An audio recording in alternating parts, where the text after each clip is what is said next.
তাদের জন্য মন থেকে দোয়া করি যারা দীর্ঘদিন ধরে ফেসবুক প্ল্যাটফর্মে কাজ করতেছে কন্টেন্ট মনিটাইজেশন পাওয়ার জন্য। আজকে লাস্ট সুযোগ 31শে আগস্ট। তারা যেন রাতের 12টার আগে ফেসবুক প্ল্যাটফর্মের কর্ণধারা যারা দীর্ঘদিন ধরে পরিশ্রম করতেছে তাদেরকে যেন কন্টেন্ট মনিটাইজেশন দিয়ে দেয়, এর জন্য তাদের জন্য আমি মন থেকে দোয়া করতেছি।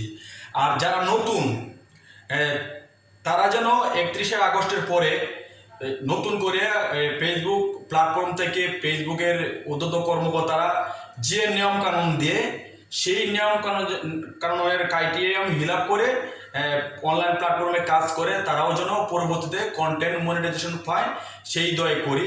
কারণ অনলাইন প্ল্যাটফর্মে আমি কাজ করতেছি, আমি বুঝি যে যারা এখনও কন্টেন্ট মনিটাইজেশন পায় নাই তাদের ভিতরে কি একটা অনুভূতি বা কি একটা আকাঙ্ক্ষা যে কবে আমি কন্টেন্ট মনিটাইজেশন পাবো।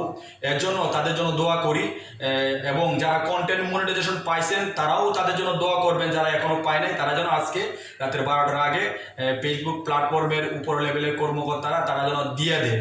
আর নতুনরা হতাশা হবেন না, আপনারাও আপনাদের পারফরমেন্স শো করেন, ভালো ভালো কন্টেন্ট তৈরি করেন এবং ভালো ভালো টেক্সট, ফটো এবং ভিডিও আপলোড করেন। আপনাদের পারফরমেন্সের উপরে বিবেচনা করে নতুন যে ক্রাইটেরিয়াম দিবে ফেসবুক প্ল্যাটফর্ম সেই ক্রাইটেরিয়াম অনুযায়ী আপনারাও পাবেন ইনশাআল্লাহ।